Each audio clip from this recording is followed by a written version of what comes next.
Hello and welcome everyone to a Palazzo Fantasy Baseball podcast. Two L's, two Z's. I'm your host today, Britton Allan, with a very special guest. I'm talking about a guy who is the co-host of the world-renowned fantasy baseball podcast called The Sleeper and The Bust. This guest also writes for Fangraphs, my favorite go-to website to read all things fantasy baseball, and a content provider for Out of the Park Baseball, also called OOTP, which I found in 2020 when I was jonesing for that COVID shortened season. I needed it, and that's where I found it, OOTP. But it is, of course, Paul Sporer. Please follow him on X if you're not already. It's at Sporer. How's it going, Paul? It's going very well. Thank you for that kind intro. I really appreciate it. Yeah, 2020 was a big year for Out of the Park. A lot of people trying to get some baseball fix, get a little bit of normalcy in our lives. I mean, it seems like it was so long ago now, and obviously it really wasn't. It was like 3 years. But yeah, a lot of people latched on to OTP at that point. I've been playing for years. This is I almost said episode. This is version 24, and I've been playing since a single digit, I think 8 or 9. So longtime fan. The fact that I'm actually able to work for them has been pretty cool. But how you doing? How you doing this winter? I'm doing fantastic. I remember I started playing OOTP because I think I was following you on Twitch, and in the 2020 shortened season, I would watch you on Twitch, and I would put together those perfect teams, and for those that don't know, OOTP is a baseball simulator on your computer. Like, I love MLB The Show. It's a great game. Me too. But it's kind of arcadey, which is cool. But it scratches a different itch. It does. It's fun. It's a polished, wonderful game.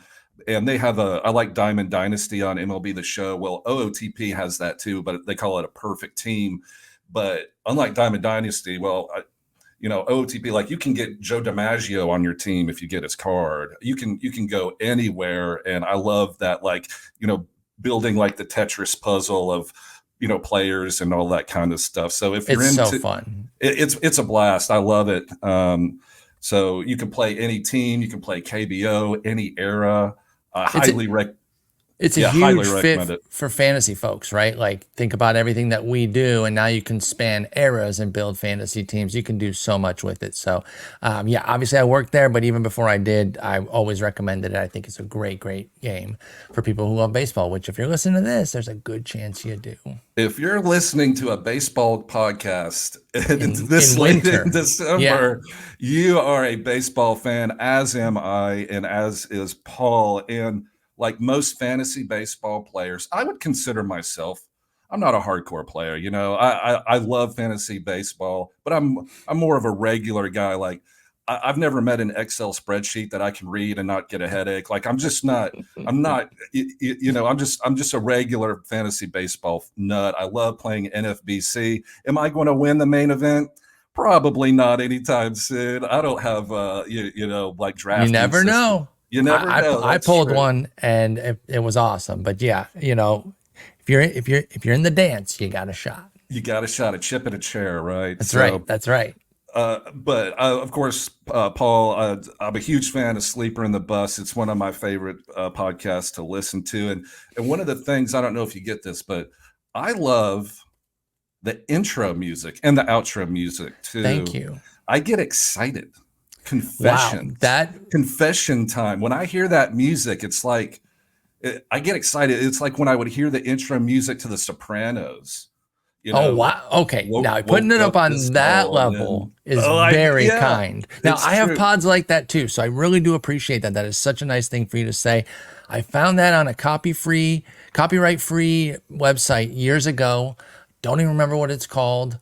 If I lost it for some reason, I don't think I could. I mean, obviously I could pull it from any episode, but like, if all the episodes disappeared or something, I don't think I have the computer anymore where I originally downloaded that file. I think I paid $1 for it. I can't imagine the sleeper in the bus without that intro music. I'll It's like never that change scene it. in Say Anything with John Cusack's holding up the box. I mean, Yeah, I'll never if that's change it. not In Your Eyes by Peter Gabriel, I'm not watching the movie. Exactly. Exactly. No, I would never want to change it. I really do like it. I remember searching through a bunch of them. And then after a while, you start listening to a bunch of instrumental tracks, like hip hop type things. They'll start to blend together. And then that one stood out. And I was like, I think that's the one. Not some great epiphany or anything, but I'm just like, okay, I've listened to like 10 or 12 here. And I went through that one, went back to a couple more, and then, or went through another couple more, and then back to it. So I went through, a decent number, and I landed on that. And you're not the first one to say positive things about it. So I feel like I made a decent pick. So I appreciate the kind words on that. It was a great pick. It's like that Tool song, all the pieces fit. That's right. And it's also your co-host on that. Also got to give a shout out to Justin Mason, Danielle too. Of course, Love I got both to of them. see them at Arizona First Pitch, and you too. Except we were on enemy lines, Oh, is that? Yes, we were. confrontations. Yes, we were. No, I was going to try to. I was like, actually, it was really fun.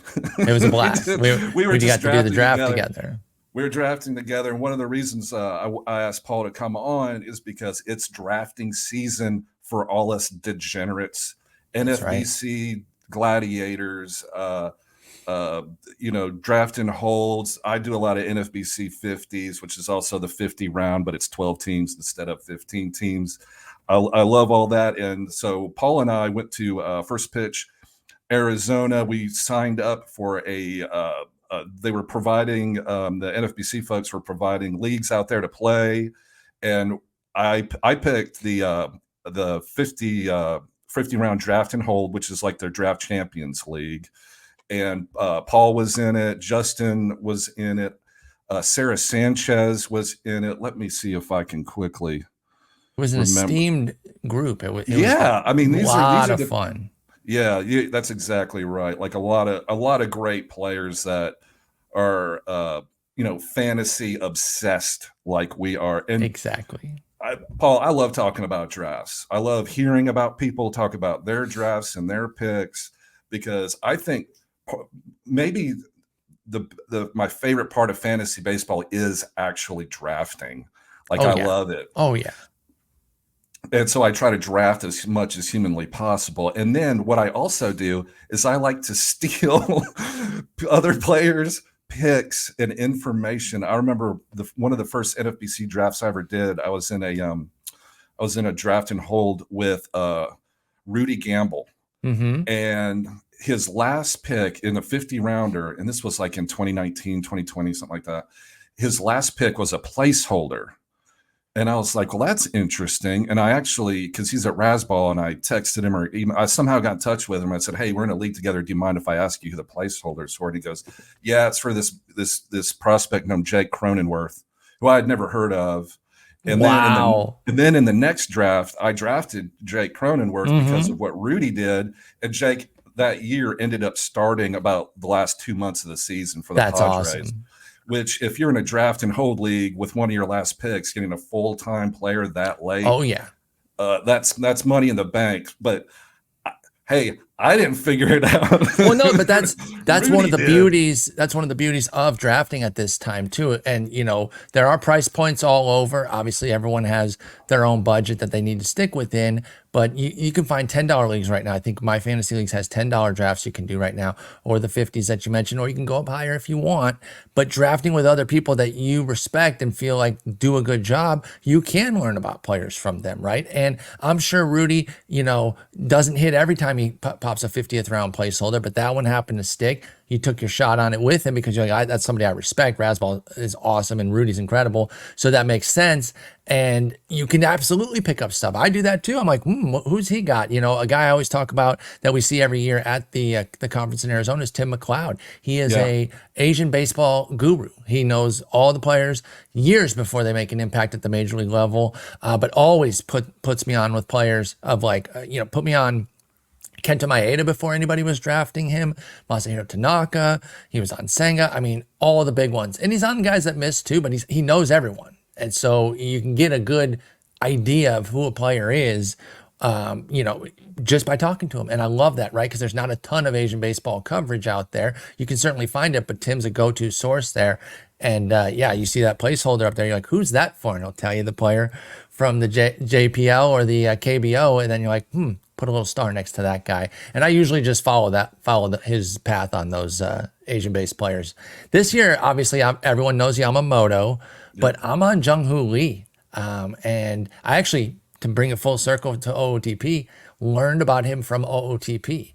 He came over from the KBO in one of my simulations, dominated the league, and I was like, oh, this is interesting. Oh, it's a real player. Oh, I'm gonna start following him, read up on him. So I'm actually really excited about him this year. I took him in a Gladiator with my last pick. Gladiator's risky, right? Because there's no reserves. But I took him with the Gladiator last pick before he ever signed. It was a month ago, the draft was. I just took the shot. I love his landing spot. I'm on the Jung-Hoo Lee train. But yeah, now I'm on a tangent here about how smart I am. But Tim McLeod is actually the smart guy. And you should follow smart people in your drafts. There's no shame in that whatsoever. No, it's just acquiring information. Exactly. That's the whole process. Exactly.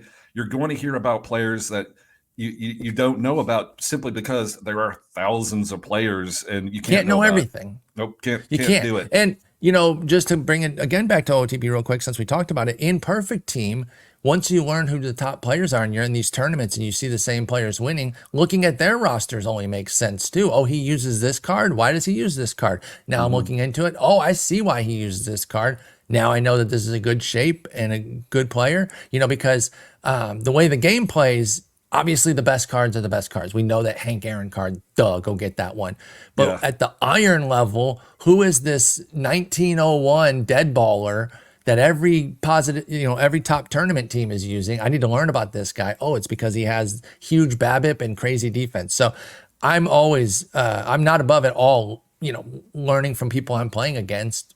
Why not? I want to swim in Shark Tanks. Might as well learn from them when I'm getting eaten alive. It's true. I do kind of feel like I'm a Remora, like attached to Steve Weimer's draft or something. I'm just waiting for his last picks because I know whoever he picks in the last, I'm going to pick in my next one too. Absolutely. But so let's talk about our draft real quick. It was in the Arizona Fall League for first pitch. Shout out Ray Murphy, Brent Hershey put on another great event. I had a blast. Me too. And we did an NFBC draft. It's a 15-team, 50-round draft and hold. So that means there's no fab, there's no pickups, there's no drop ads, there's no trading. You have 50 rounds, and that's your team. That's your dudes. If you want to draft 50 catchers, I guess you can do that. You could. It wouldn't go well. It'd be interesting for sure. You'd get a lot of clicks, but I don't know how that would end up at the end of the year. But this was a fun draft because we're in a ballroom basically, and they had the thing up, and I'm so sorry. Was it Greg? Is it Ambrosius? Yeah, Greg Ambrosius. Yep. Yeah. Said shout out Greg. He was running it for us, and we were all there live. And doing a live draft is always fun. So that was great. So I picked third. I'm team 3. Paul is team 12. Justin Mason is team 9.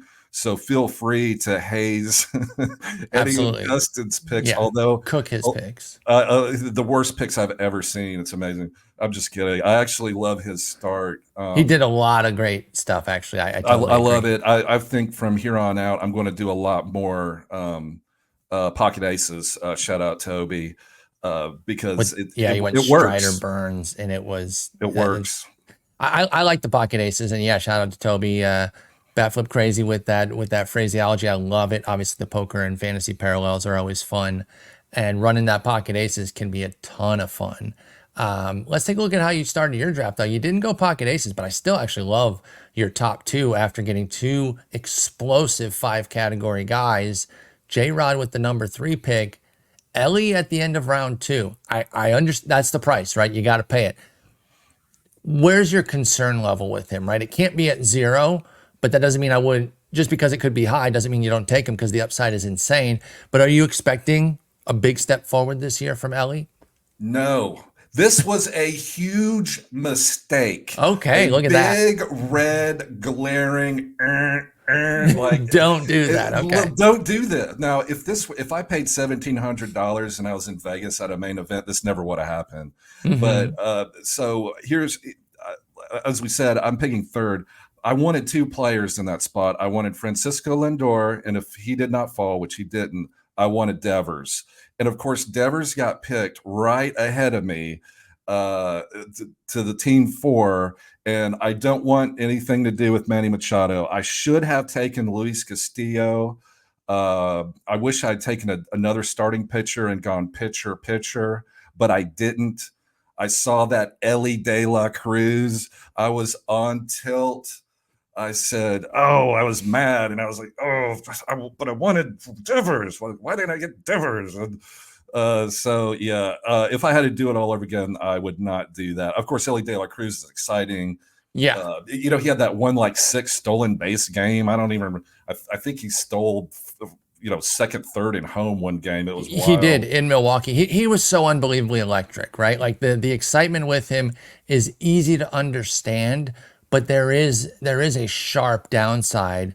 And look, the Arizona draft, one of the hallmarks for me is I get eager about players. Hmm. And that's the kind of guy I would end up taking. I did not. Otani actually fell to me in the second round, but I did my own that you could easily end up pointing and laughing at by the end of the year or even now. I took Royce Lewis in the third, another, high upside guy that has some concerns, particularly with his health.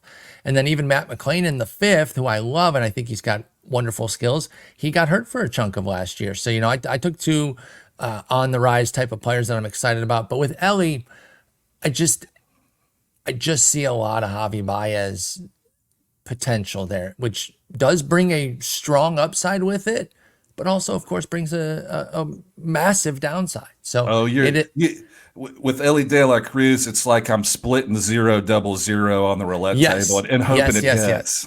Yep. That's what that is. And In the second round, at least, where would you be more comfortable now that you've had more time to process the offseason pool and you're not on tilt? Where would you start to actually consider Ellie at this juncture? That's a great question. I don't think I would. I honestly don't. Not. Yeah. I don't think he should be drafted in the first 5 rounds, and there's no way he's lasting to round 6. Exactly, and I think that's a fair answer because, yeah, the And it lowest sounds. you're get. Go ahead. I'm sorry. Oh no, and it sounds crazy talking to the guy that drafted him in the Yeah, second no, but like, round. there's Like if see, I'm Doctor Jekyll and Mister Hyde or but don't be something here. afraid to pivot on a stance from a draft you've already done, right? Like, I think it'd be way worse and more disingenuous to your audience to just ride it out and be like, I took him in the second, so I got a cape for this pick. No, you don't. I made a mistake pick. I wouldn't do it again. That's information for folks and then they can at least believe you when you have stances and everything too, right? Because you're open to changing your stance. Just because you're changing it doesn't mean that like, oh, like you have to stay committed to a stance no matter what. No, I looked at it deeper, and I would not take Ellie at the second round, let And the alone and the the door fifth round. and the door's open for another change of stance when he goes 40-30 or something like that. Then Exactly. I'll hopefully I'll have you back on sometime next year and be like, I told you. Remember when you were on last time and I told you Remember how y'all made well I fun of me? did? No, like, because he's somebody I am really excited about. I love Ellie De La Cruz. The excitement he brings to the stadium is incredible. But with that swing and miss, it's just time and time again we see it hurt guys, and I just can't get behind taking him that early. And I'm with Yep. you on the 5 round thing, which means neither of us are getting him. And I agree. I don't think there's a spot where I take him because even fifth round would be way past ADP, and both you and I would still go, yeah, I'm still going to pass because the downside is rich, particularly next year. If he does go out and put up a full year, like you said, goes 40-30 or even 40-20, even 30-20. Let's be honest, 30-20, 260, something like that. Yeah. Okay, I'll tip my hat to those who drafted him. You got the dub. But if it doesn't come with an improvement in the plate skills, I probably still wouldn't draft him the following year because his price would go up. Yeah, you're 100% right. He's Ellie De La Cruz is the player that, like, if I don't know if you ever played Mario Kart at all I on the did. N64. Yes. Like he's the banana that gets dropped, and like half a lap later you hear somebody do that spin out and you're like like he's like I'm Yep. Ellie De La Cruz is the banana on the ramp. Like Really is. I'm gonna avoid him. But I wanted to ask you about Shohei Ohtani in the second Hmm. round. So that's pick number 16, 17, 18. Pick number 19 overall for a guy who may be ready opening day. There are varying reports and no one knows until it actually happens. But if he's an Certainly. opening day hitter, DH, and you must have been tickled pink when you saw he went to the Dodgers. He's going to bat second for the Dodgers. Yep. Oh man, we're I, talking 30, well, maybe not stolen base, but maybe like 40-20 with exactly. 110 and 110, like just crazy good The numbers. upside is absolutely electric with Ohtani. Even as a DH, I don't get too worried about having to block off my utility spot when it's with Shohei Ohtani, right? And for me, even with the Toronto stuff, when it was heating up there, Justin and I had done a pod, and I was like, I'm still not buying that it's not LA until I see him not in LA. And Yep. so, and that's where most people were too, right? So I don't back pat myself when I say that. It's just that made just too much sense for the Dodgers to get him. And they did. And I agree with you. Like he went 44-20 last year. He could do that again. But like you said, with the better counting numbers, the runs and ribbies. And I couldn't believe he was there in the second round. If he's there in the second round consistently, I'm going to have Shohei on a million teams. It's looking like not so much anymore. He's at his ADP is 15, although that's right on the elbow, which means you could feasibly get like an ace and him at the 15-16 turn, which I'll gladly do. I went ace and him with Cole in my first pick, and then Yep. Ohtani in the second round there with the 12th pick, and I'll gladly do that anytime I can. I think he should be a single digit pick. Like he is I would take him fourth. over Bryce Harper. Yes, I would too. It's Acuna, Betts, Carroll, Ohtani for me, I think. J-Rod is in when there I too. when I picked Julio Rodriguez 3, it's kind of one of those deals. I just love him as a player. Yeah, he's right there too. He's in Yeah, that and group. Kyle Tucker. I'm a big Yeah, Kyle Tucker fan. I'm not a big Wit guy at his 2-3 ADP compared to the others, right? He's just more of a 6-7 for me. Like I get it. yeah. He's so electric, but he's also got some sketchy play skills. He's not on Ellie's level with like the swing and miss and the lack of walks because he has a good swing and miss. Like he only has a 17% K rate, but it comes with a 6% walk rate for Bobby Witt Jr. Yep. 30-49 is disgusting though. So I understand the excitement with him, but I'm going to take J-Rod, Tucker, Carroll. I want an outfielder in a 5 outfield league like this, I feel that. Yeah. and then try to get Lindor later. But but Bobby, for all we know, Bobby Witt's just going to, He could superstar get up. better. Like I would not be even the least bit surprised if he started to add like a 9-10% walk rate with that 17% K rate as he develops. Like he seems like somebody who wants to continue to get better. I mean, every player does, but like who's going to do it? So I get it. People might be betting on the come with Bobby Witt Jr. So yeah, like he's in that group, but for me, he's more like 5, 6, 7 with the more established, better plate skill guys like Betts, Carroll, Tucker, J-Rod ahead of him. And then Otani's in there as well ahead of him. But you can get Ohtani 10 picks later. Your second pitcher taken in the fourth round, Johan Duran from Minnesota. I looked him up in the baseball forecaster. Shout out again, Baseball HQ, and it talks about him, and then the last line is a 2-word sentence, and I believe it goes certified filth. I was It like, is. that sums it up, man. He's the Yep. filthiest reliever in baseball, and I thought the getting a stud like that in the fourth round was solid. I'm always going to try to establish my saves in a league like this. And really, any league. I'm all about paying for saves. I don't want to be in the rat race of the season chasing saves. It takes too many resources, to follow, right? I'm on the Reliever Recon Patreon, which is an excellent source. They put out so much wonderful info. But I know I can read it more leisurely than aggressively because I'm not usually having to chase saves. And I think people underrate the savings in fab capital of not having to chase saves versus expending the draft capital to buy a legit closer. Of course, they can blow up in your face like any pick can. But in recent years, the data is there that the top closers, and you can figure out where the cutoff is on top 7, 8, 9, 10, wherever it is, but they pay. They pay out. Unless they have a freak accident like Edwin Diaz or something, they are getting the saves. And with fewer and fewer A plus guys that are the ninth inning guy every time they're available, except for like 4 or 5 times because they threw on back-to-back days, there's just not many of those anymore. So Yohan Duran in the 4th round for me was a snap pick. I had to get a closer there, and I was glad that only Williams, Diaz, and Hader were gone. Oh, and Clase, excuse me. In my opinion, in a DC, no matter what, and a lot of things can happen. Every league is different. Every the people you draft, different parties, all that. I personally think you have to have a top closer within the first 5 rounds. Now, Absolutely. some I people, don't go yes, 5 rounds without it. Sorry, go ahead. yeah, I think you have to, because obviously you're not pick. It's a draft and hold. You're not. There's no fab. There's no tomorrow.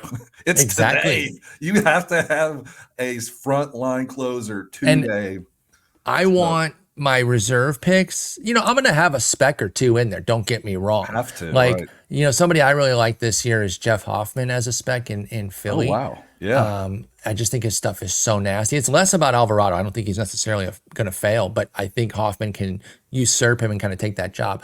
But I don't want to have to get 4 or 5 of those guys. And you think, oh, I got 50 picks. I can put 5 relievers there. But when you're needing starters in June, you're going to be wishing that you don't have to put relievers in there. So again, I think securing saves makes a ton of sense. And in a DC, you're just not going to find me getting out of the top 5 rounds without somebody. I liked your Camille Duvall after you went J-Rod De La Cruz, and then you went Gosman Gilbert as your 2 studs at the top of the rotation. Very strong pair. And then Camilo Duvall in the 5th. Adbert Alzolay immediately backs him up there in the 8th. Oh, and I just saw that you're the one with Pepio in the 12th. That's looking even better now. I think he's a better fit in Tampa Bay to get the innings. I liked him with LA. I don't really think it's a huge pivot in price or in outlook for Pepio, but I do think it's a slight improvement to go to Tampa Bay there. So nice pick. I love him quite a bit.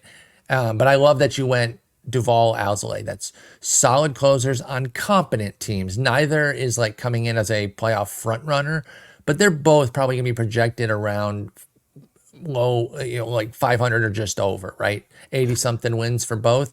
I'll take 2 guys on an 80 something win club. Yeah, I was looking at the Giants lineup, and I'm a little worried. Sure, I'm a little worried. maybe it'll be. And listen, we know the data says that the best teams are going to get the most save opportunities, regardless of how often they blow guys out. But something with the Giants is they do seem to play a lot of close games, and it will maybe create some more opportunities there because their offense is rarely going to run away and hide from anybody. One of the pitchers that you got that I was targeting was Bobby Miller. So Ryan Pepio and Bobby Miller, just these young studs that the Yep. Dodgers were rolling out there. And so tell me, what was your thought process about Bobby Miller? I see a complete future ace coming in. It might not be this year, and that's okay. I got him in the 6th round, which is a legit price. I need him to be good, but I don't necessarily need him to be an ace yet. I just think he has all the makings. Like I said, I am a Pepio fan. I like the young Dodgers pitchers, but I think Miller's on another level and like going to be their next Walker Buehler. And I know that, Buehler is, coming back from injury and guys get hurt. And I think he will get hurt. Probably at some point, just because that's the safe bet. I don't want Bobby Miller to get hurt, but like if you're trying to bet, will somebody get hurt and it's a pitcher, you should always bet yes, because that's how pitching goes. But I do think he is like their next Buehler. I think he's to that level. And it doesn't look like Julio Urias is coming back anytime soon. Dustin May is a big question mark. So for all systems go on Bobby Miller. So you drafted I would say probably the best. Well, obviously he won the Cy Young, but so which was his first Cy Young award? Did you know, I know. that? I was kind of He'd surprised. been chasing it. Yeah, I remember him back in the Pirates days. But so that's Garrett Cole. He's a 200 inning plus solid pitcher. Banked that in the first round, and then you go Bobby Miller, and so now you started hitting up, getting your hitter stats. Christian Encarnacion Strand, just a big power bat. TJ Friedel. And if y'all ever listen to Sleeper in the Bust, you know all about TJ Friedel. That's right. Justin's guy. One of my favorite too. He was a walk-on at the University of Nevada. He didn't even get a scholarship. And then he didn't get drafted either. He came out as an undrafted free agent. He got signed by Cincinnati, and then just worked his ass off up I front. love And stories like that. Yeah, he seems he like a real grinder. yeah, and I can't remember because I wrote up. I did a little write up for him once, and I was like, first of all, like his first name isn't TJ. Obviously, I can't remember what it It's was. Terry Terry, Lee. yeah, and there's no Maybe J. you know what? Terry I would. Jr. Yep, he's Terry Jr. That's got to be I it. would So bet. I would bet tons of money on that. yeah, so Terry Jr. Friedel, batting, went from walk on University of Nevada to batting in a platoon, batting first for the Cincinnati Reds. That's pretty nice. That's a success story. I love that. James Outman too also kind of broke out last year. Started off strong, slumped, then turned it back on, figured it out, made adjustments. He's a That's what great really player. encouraged me was the rebound after the slump for James Outman. Everybody's And going to slump. exactly. And it just depends how you respond to it. And in your rookie year, I'll forgive you for kind of getting beat up by it, but he didn't. He bounced right back and ended with a strong summer. He had 550 something OPS in May and June, bounced back with a 904, 890, and 775. Yeah, it's descending, but even the 775 in September came with 6 bombs and 11 ribbies and 17 runs. So I have no issue with that. It was a 264 BABIP, probably holding him back a little bit. I really like James Outman. And, they can only run so many platoons out there. So I think there's a decent chance that because he's a strong defender, he gets the full burn in center field with left and right, maybe both being platooned. So I'm a big fan of James Outman. And listen, you can't go wrong just betting on the Dodgers. I got Ohtani, I got Bobby Miller, I got James Outman. I love James Outman too. You've got a cast of characters on your team, Paul. You've got Terry Jr. Friedel, James Outman, who in his locker in Dodger Stadium keeps a pet rock named Rocky. Look it up. It's a true story. Rocky's got a face. And, like Joe Boo in Major League, he goes and says hello to Rocky every day. I'm like, I want to hang out with that guy.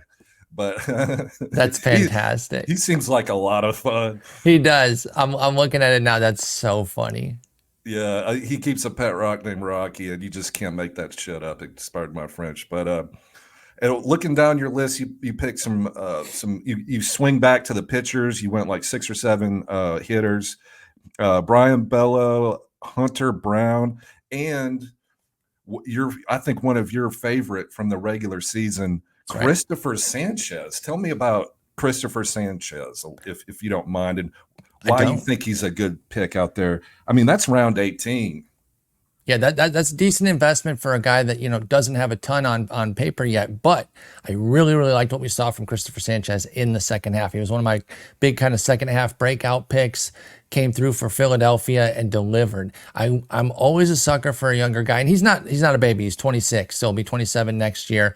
But prospects that are, kind of establishing themselves that have full-on ready-made changeups, and he absolutely does.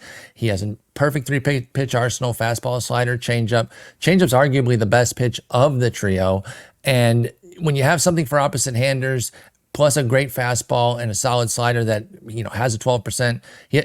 All of it adds up to a 12% swinging strike rate right now. I think he can even add more as he kind of finds his footing in the majors, although he might not go for strikeouts much because he is a heavy ground ball guy too. 57% ground ball rate for Sanchez. So I'm not going to project too much of a strikeout gain. I've made that mistake before with nasty ground ballers, thinking like, oh, they're going to add Ks. They don't need to. They're more than content to get out of an at-bat in 1 to 3 pitches with a weak ground ball to second base. But he had a 24% K rate, 4% walk. I love those skills for Sanchez. He'll be 27 years old. There'll be no reason to have the reins on. I think he gets 155, 160 innings next year. Yeah, I love that pick. That is a smart pick there in the 18th round because Philly's going to be good too. I wanted to get your opinion on another player that I drafted in the 10th round. And it kind of like looking at it now, I do this, and obviously if you're listening to it, you can't see it, but I look at it and I go, oh. Let's see who's causing you pain. Sucker bets, man. I'm taking. I'm taking road favorites. Just sucker bets. I don't know what I'm doing, but it's junior. That's such a funny way to put it. This was a It's Junior Wrote that. That's Caminero, so good. and I love Junior Caminero, and Yeah, he's exciting. yeah, he's exciting. I guess that's it. You fall for the shiny new object, like Hmm. like a raccoon or something. Like, oh, it's shiny. Oh, Let me get that. let me take a look at this and stare at it all day. Yeah, so that's what I did. I picked Junior Caminero, Tampa Bay. I don't have any clue what's going on with the Wando Franco situation. He may And get we've got no exonerated. news. Yeah. No news, and we're not going to get any either. Because is it the DR or is it Cuba? I can't remember. I, yeah, I honestly don't We're know anything on it right now. And like, I agree that we're probably not going to get anything until like it's resolved one way or the other and we find out he's out of baseball or he comes back. I don't know. I know some people say he'll never play baseball again. Well, I think it does depend on what the results are. Obviously, if he's guilty of it, get him the hell out of there 100%. I'm not going to advocate anybody that does that crap messing around with children. But so we have no idea. We have no idea. No, and we're not going to, like you said, we're not going to know until probably like the start of much closer to the start of the season. But so you got all that spinning in the air, like the Johnny Carson, guy that came and did the dishes, Spin the plates, yeah. The spinning plates in the air, they're all spinning, and then you're like, oh, how about a rookie? Like, well, in the 10th round, what a 20-year-old. Now, look, 20-year-old rookie. He is super exciting, but I'm not going to sugarcoat it here. That's too early to pick him. You understand that, so I don't need 100%. To chastise you for that. But there is a world where he is their option. I think that week long that he got in the majors was more of a gift or a reward for having such a great season. I still think it's almost certain that he spends some time in AAA. But Junior Caminero could be their 5-month, their 5-month shortstop. If he goes down to AAA and plays like he did in high and AA last year, then Junior Caminero is going to be right back a month, 6 weeks in, dominating. That said, you can't park a month in AAA for a 10th round pick. So again, we don't need to belabor the point. Not that was too high of a pick. I don't think anybody's necessarily going to be taking him that high. One interesting thing about it, though, is I'm curious what his ADP is because you're not the only one to have some Caminero love. I don't know.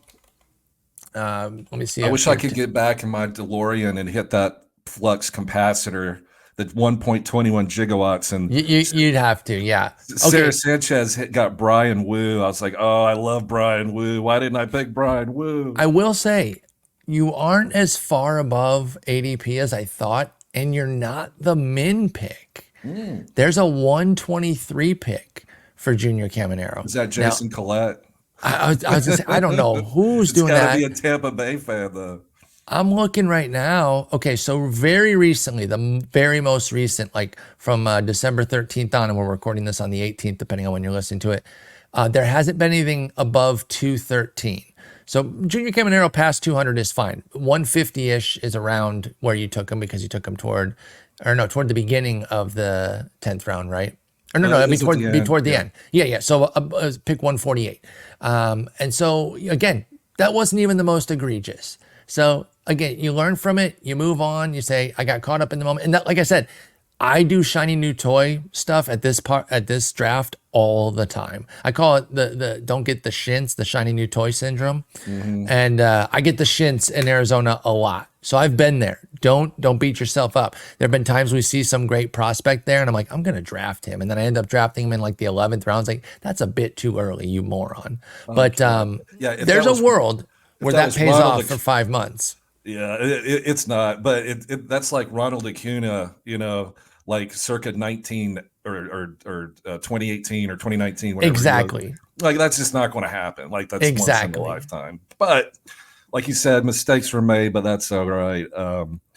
Let's see. I was wondering, I wanted to ask you a little bit about your friend and co-host, Justin Mason. Oh yeah, let's cook him. We talked a little bit about pocket aces, and my next draft, I'm going to hopefully end up somewhere where Justin was, like team 8, team 9, team 10, team 11, somewhere in that area where I have a shot at Cole and/or Strider, and then pick somebody like Luis Castillo or maybe even a closer, maybe like, I don't know if I'd go that high on Edwin Diaz, but I don't know. I probably would. Yeah, I think so. We'll see, but I'm definitely seriously considering that strategy from here on out. What is your take? And obviously, you picked a pitcher in the first round, but Yeah, like the pocket aces that he pulled off, and then he had Hader in the fourth. So three of his yeah, first four picks for Justin were pitchers: Strider, Burns, then Semien. Which, by the way, that is literally the perfect pick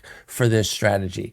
You need to get somebody that is as guaranteed as anything can be, which nothing is truly guaranteed, as guaranteed as you can be to 700 plate appearances. He just got an ironclad, rock star of a foundation there with Semien, he and then didn't miss backed a it up with game Hader. No, last year. he's missed like 2 games in the last 5 full seasons. It's crazy. So that's as Wow. guaranteed as you can get with something like that. And I like that from Justin.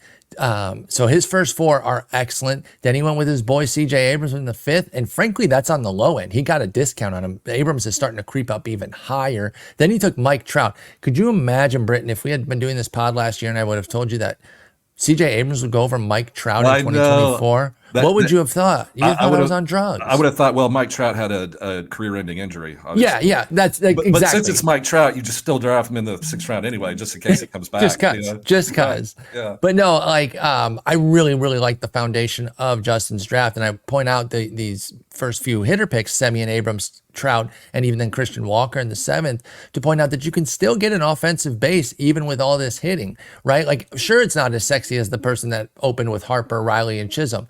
But then his pitchers to start are Yamamoto and Snell, both of whom I like, but they're not Strider Burns. And then that team's closer. By the way, that's my friend Dick Temkin, so I'm not roasting his team. I like his team. It's just a different build. And he's got Helsley as his closer instead of Hader. So Yep. it's like, what do you want? The overstocked pitching or the overstocked hitting, or maybe a balance? You do one hitter, one pitcher. But I'm not afraid to take pitchers early. I don't know why more don't go in the first. I mean, if you just think about it at the most base level, a pitcher, a starter being one of nine has more impact than a hitter being one of 14. And yet we're so reluctant to take pitchers early. Yeah, they break down, but so do hitters. And so I'm not against it. Strider and Cole were the only two that went in the first here. And in DC's, people are a bit more conservative. But come main event time, don't be surprised if there's 4 or 5 starters going in the first, because people want to get their foundational ace. And that's just a big thing in the main event that you see, is that pitching gets pushed up. It's so annoying, Paul. It is so annoying. Justin's draft is so good, It and really it is. really is. And what's annoying about it is like you You remember, can't tell them. like no, obviously not. I would deny it. Even on even on Even recording. on recording, Like, that's oh, AI. no. You heard that wrong. That's No, it's AI. Someone AI'd me in Britain. clearly I would never think that. But so you go, ace, and then of course Marcus Simeon's in the third round because he's Crazy. boring. Yep. He No one bores wants to people. draft Marcus Simeon. No one wants to draft Mike Trout. No one wants to. What's more boring than Christian Walker? Well, the Yep. problem with being boring is that all you do is get counting stats. You just dominate. And we talk about Dave Potts is one of the legends of NFBC. He is renowned for taking boring teams, which is just kind of the not How you flashy win. guys who've been 4 or 5 year veterans that have a foundation that you can bank on, right? So somebody like a Brian Reynolds, I would imagine somebody like a Christian Yelich who's back on track and showing at least some health. I don't know how he feels about health profiles or whatever, but like that type of profile where that's not sexy anymore. No one's geeked to take Christian Yelich, but he's awesome. Like, I don't think Dave Potts is taking a CJ Abrams in the fifth. I know he's not taking Ellie De La Cruz at that price, right? You mentioned that you're not really interested in Machado. I think part of that would be health. And again, so I don't want to speak for Dave, but like Machado kind of falling out of favor and becoming boring. Arenado too. I think Arenado's going to be a Dave Potts guy this year. He's down to the 7th round, boring. He's old. Everyone's not afraid, but they're just like, I don't care. And Dave Potts is like, snap that up in the 7th, 8th round all day long. So you don't have to win the draft. You don't have to make people go ooh and ah. It's fun to steal picks from people. It's fun to get the flashy guy, but don't do it just for that. Do it because you believe in the guy and you really think there's going to be some breakout to sustain that. Like, I didn't take Royce Lewis for y'all to be impressed with me in the 3rd round. I took it because I think his skills are, top 3 round talent.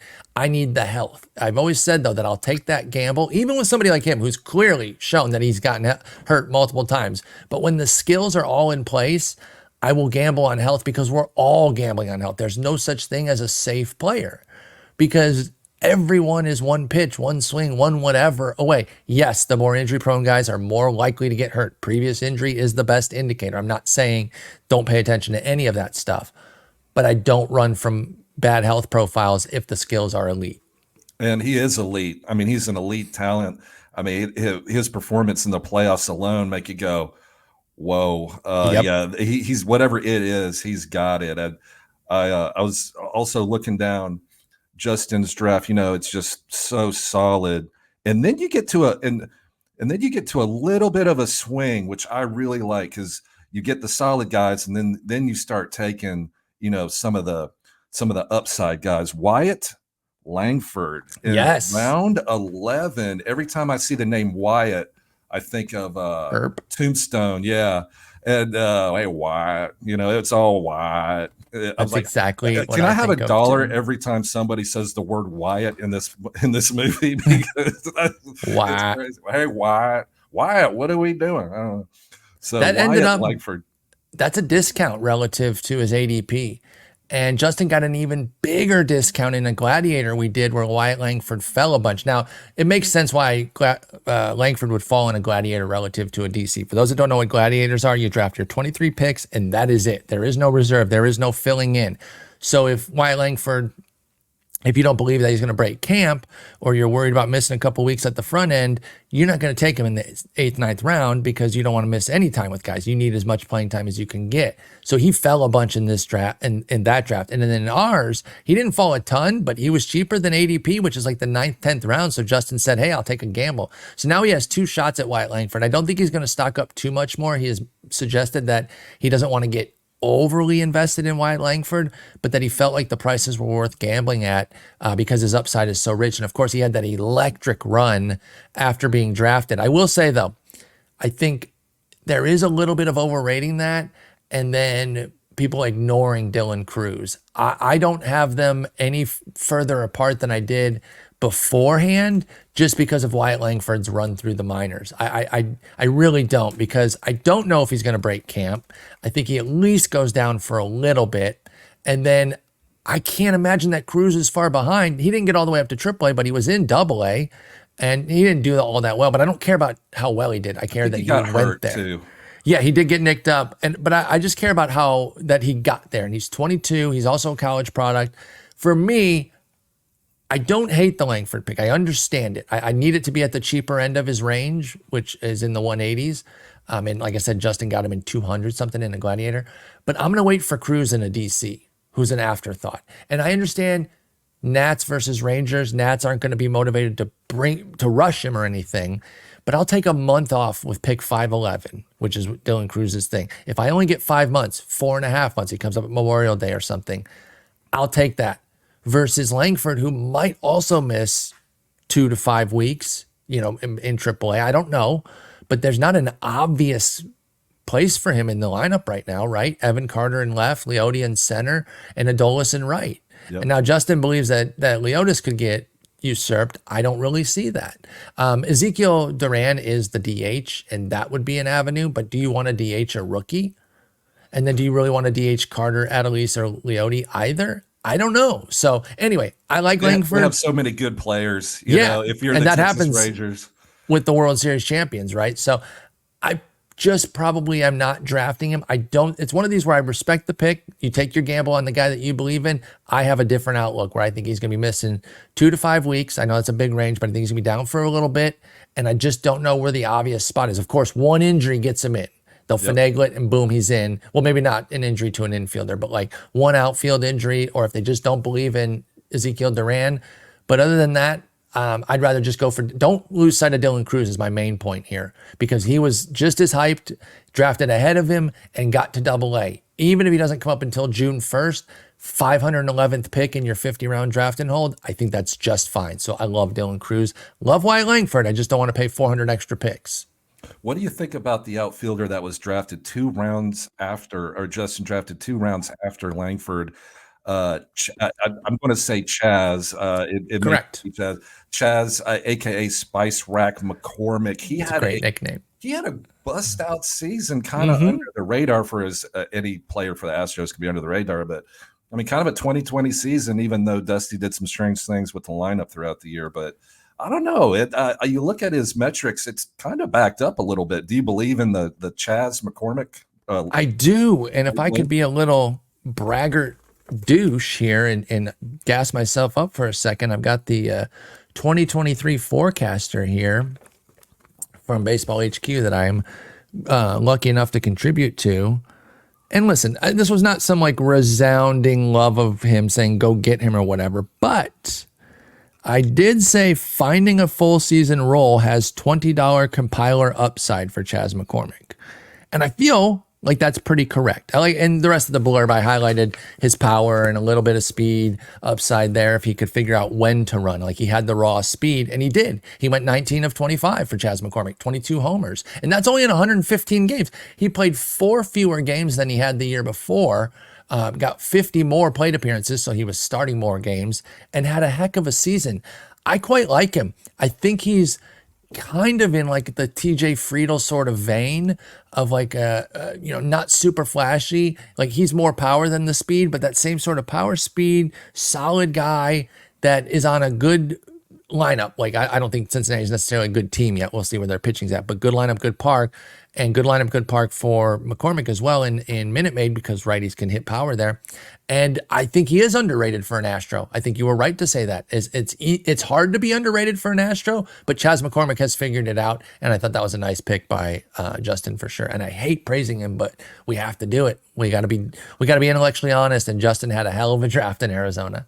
Yeah, it was really good. And I remember you talking. I didn't know you wrote him up in the forecaster, but I did remember you talking about him on the sleeper and the bust, and also pointing out his picture when you did his player page on NFBC or Yahoo or whatever. They've since changed it, unfortunately. It was one of a kind, man. It was great. He looked like a 19. He looked like Don Draper's like twerpy assistant. Yeah, like he was like the tax guy at the Sterling Cooper Price office there, because he also had like a 50s look to him with the glasses that he had and his hairstyle. It was an unbelievable picture. It was wonderful. The Chas McCormick picture on NFBC. They've now updated it to like a regular old baseball photo, but man, we'll always got that somewhere. And I have it on Twitter. I remember seeing it on Twitter for somebody. I think it was Vlad Sedler who first posted it. And that's where I learned about Chas McCormick. And you talk about trailing people that you believe in. I was like, well, if it's good enough for Vlad Sedler as the last pick, it's good enough for Paul Sporer. And it turned out to be, this was a couple years ago now, not last year, but he had showed the picture too. And it was so funny. So yeah, Chas McCormick, solid player. I think he can back up a lot of what he did last year. 100%. And now with Dusty, and all due respect to Dusty, but Dusty Baker, the manager that's since retired, he kind of did some strange things with the lineup. And what's funny is like, some jerk from, Nashville that's never played in a major league game is questioning. I know. I know how ridiculous that is. I know how ridiculous that is. It's super ridiculous, but I don't know why, but for whatever reason, some things going to happen. But if the Spice Rack has full plate appearances, I mean, it's going to be better than last year. You would think so. Yeah, I mean, you would think at the very least he can kind of, even if he regressed in the skills a little bit, the extra volume for McCormick would be enough to make it an even better season. It's just a matter of if they do commit to him full time. But hey, he went out there and earned it. I know there was some. I can't remember the whole thing. It was a little bit of a dust up. I'd be reluctant to say controversy, but more dust up about like McCormick's weight. And I think maybe Dusty was accused of maybe having said something. And then he had to say, no, I wasn't critiquing his weight or whatever. I just said he needs to be ready to go every day or something like that. I think there was something about McCormick's fitness that might have been questioned a little bit and was costing him some PT early in the year. But down the stretch, 22, 25, and 24 games in July, August, and September, that's pretty full time there. It was 11, 14, and 19 in those first 3 months of the season for McCormick. So yeah, I think he's a nice solid pick. His price is up from last year, but certainly not cost prohibitive as a 13th round pick. Yeah, I think you're exactly right. And I do remember that, and just thinking, God, that's strange to call somebody out like that. But yeah, and again, I don't want to besmirch Dusty because I don't remember the details. I think he might have been misinterpreted somehow. I don't Maybe remember. choking or something. Yeah, if anybody Yeah. has the details, they can send them on Twitter to Britton and I. But I don't remember all the details. I just remember something around McCormick's fitness was out in the ether there that I could follow up on, but I don't remember the details.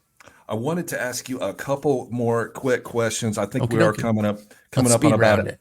Yeah, coming up around an hour. So I want to talk to you a little bit about Alec Thomas, Arizona outfielder, great defensive player. They did just re-sign Lourdes Gurriel Mm-hmm. Jr. Which I Obviously, like. for a 3-year deal, kind of a team-friendly deal. It was a mutual meeting of the minds. They both wanted it and made it work. So Alec Thomas in the 23rd round, very interesting. He came on strong at the end of the season, obviously played well through the playoffs. I mean, the 23rd round for a full-time outfielder for obviously a playoff team. That's one of my picks I'm going to steal. Hey, by all means, Future draft. any draft that you're not in with me, feel free. This is one of my big time guys for next year.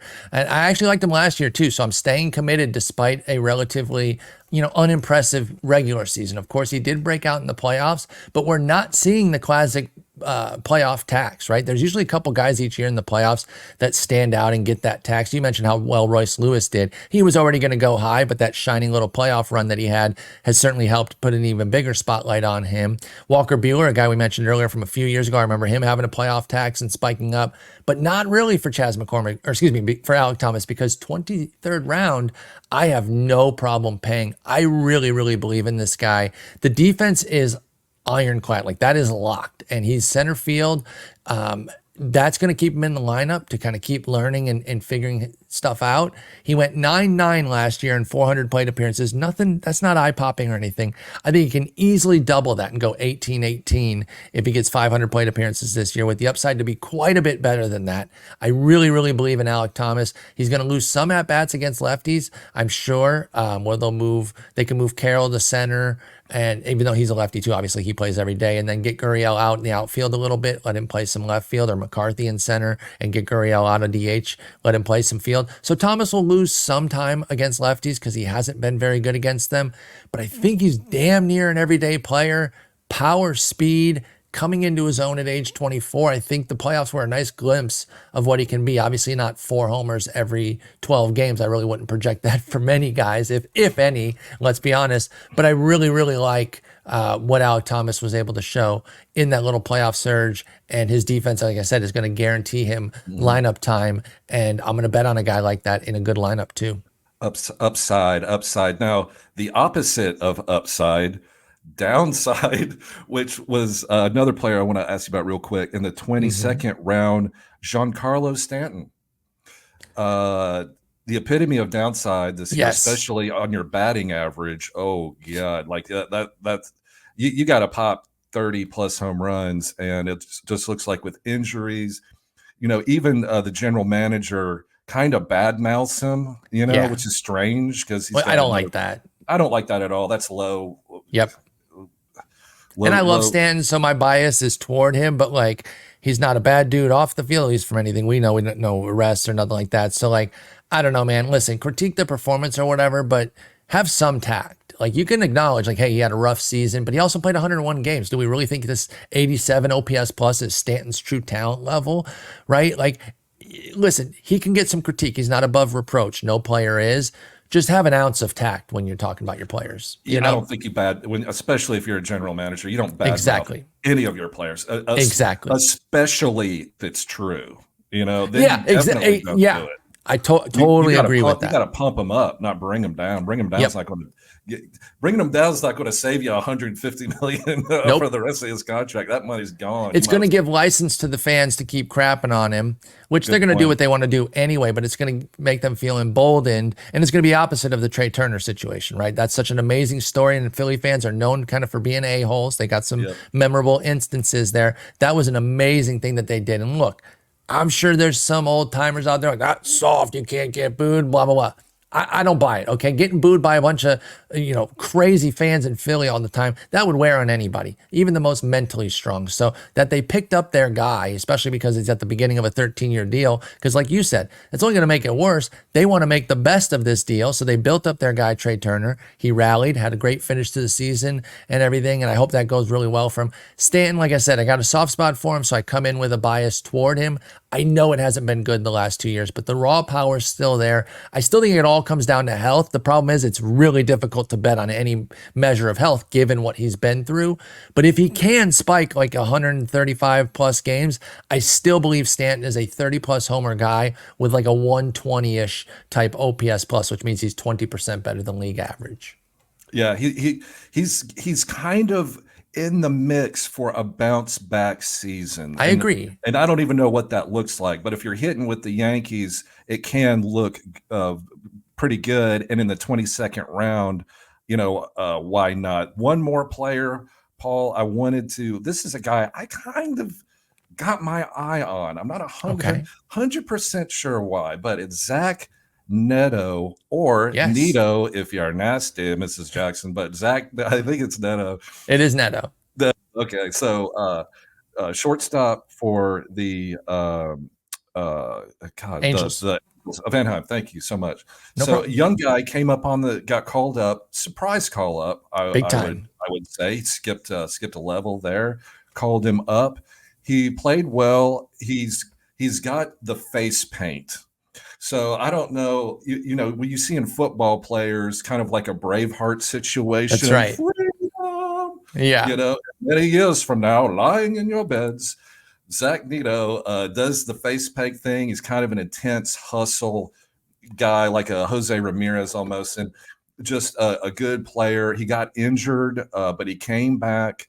His, if he bats ninth, obviously whatever, but I don't know if Luis Rengifo is going to hold him off the top spot. But if Zach Neto, he's got power, he's got speed. If Zach Neto bats leadoff for the Angels, I don't know, round 21, I kind of like that bet. What do you think? I'm with you. I actually think they have some other intriguing guys too. I know they lose Ohtani, so they're going to be an afterthought. They're going to think it's Trout and a merry band of idiots.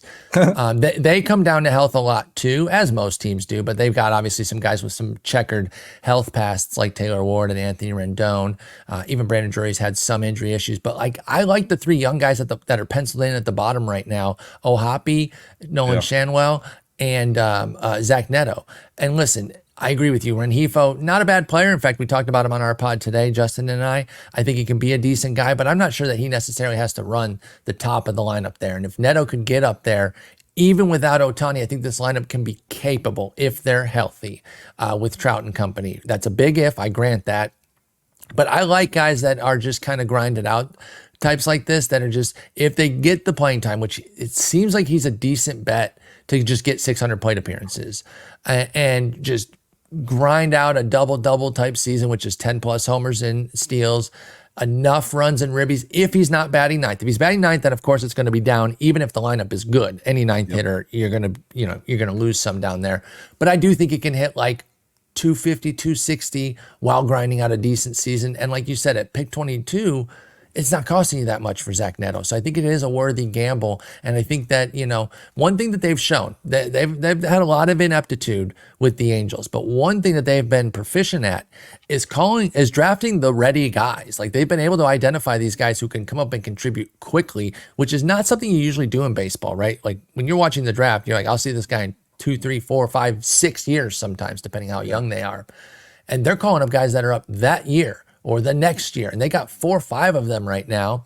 Neto's one of them. I kind of believe in him, and I think he's a fair price in the 270s, 280s range, as late as 320, 330 as well. So Zach Neto, solid pick. I was trying to think of some narrative, like in my mind, sometimes when a superstar player leaves, the team actually plays better. But then I'm like, no, not in this case. Okay, you're right. Probably not in this case, but there is one that I'll never forget. And just because it's a one-off, sample of one doesn't mean it always happens. But I still remember this one that blew my mind because I thought this team was going to die. It was the Joey Votto injury in Cincinnati, and they were like contending. Yes. It was a few years ago, and I was like, well, there goes that season. And I love Joey Votto, one of my favorite players. So I've always tangentially followed the Reds since he's been there. And they went off and just played. They played better without him. Their record was actually a bit better without him, surprisingly enough. And I think it might have been in 2012 because he played 111 games and they finished first in the Central there. So it does happen sometimes. You have to have talent.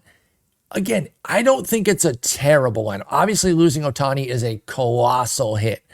But if you could guarantee me health, which you can't, but if I could guarantee it, and I've got Drury, Ward, Rendon, Moniak, Ohapi, Shanwell, and Neto behind Rengifo and Trout up there, that's not bad. I think it's at least a top 12, 13 lineup, which is not, you're not doing backflips over that, but that's top third, you know? Or no, not quite, because there's 30 teams. So it's just outside the top third there. But I'd be fine with that, personally. You never know. You get hot at the right time. I mean, Arizona was what, like a 6 seed? I mean, you just never That's know. the thing too. Yeah. Now I don't know if Anaheim would have enough pitching, even if the lineup did back them up. Like I actually do like some of their pitchers. Like Detmer's guy, I'm a Canning guy, big Chase Stillseth guy. So I don't know. I'm still a sucker for this team, but most of my suckerness was because of Ohtani. So now that he's gone, I'll probably see them with clearer vision and not pick them for the playoffs for once. But I just was trying to will Trout and Ohtani into the playoffs. At least we should see Ohtani in the playoffs this year. It would be a colossal upset, obviously, if the Dodgers didn't make it. You know, it's kind of like when Bryce Harper signed that big free agent deal in Philadelphia, and then the Nationals won the World Series. Exactly. There you go. Yep. Rendon with the biggest hits of his life throughout those playoffs. And then ironically, he ends up at the Angels and has played like 62 games in 3 years. But that's a different story. That's a different story. But Paul, I can't tell you how much I appreciate you coming on, talking. It's great talking with you, Britton. Your draft. It was really cool. I enjoyed picking your brain, and so please follow Paul. I know you're following him already, but go ahead at X or Twitter at Sporer. Well, yeah, whatever the heck you're calling it. I still call it Twitter. And listen, I'm not an Elon guy, so I'll freely point that out. But I'm not calling it X as like a FU to him. It's just because Twitter is like, of all the stupid things he's done, which there are many, changing such a recognizable, well-known brand to a fucking letter. I'm sorry for the curse, but like flushing years and years of brand recognition, just utterly moronic for somebody who is declared a genius by his sycophants. But anyway, the only way that makes sense is if he's purposely running it into the ground, which seems to be what he's. Anyway, not here to talk about him, but he's got the mega brain going exactly. On there. Meanwhile, you know, I'm talking with my picture frame hooks over here. Like, who am I to judge Elon? No. I think we can judge him. He having a ton of money doesn't mean that you're smart, good, cool, anything. It just means you have a ton of money. But anyway, we don't need to go on a diatribe about him. On Twitter at Sporer, on Twitch, twitch.tv/Sporer. If you want to come hang out in my baseball streams, I play video games, but a lot of times I do fantasy stuff. And even if you're not a video gamer, you can come hang out, talk baseball. That's the core of the stream. So I have plenty of people who don't even play the games, MLB The Show and Out of the Park, that hang out just for the baseball chatter. So come through. I love streaming over on Twitch.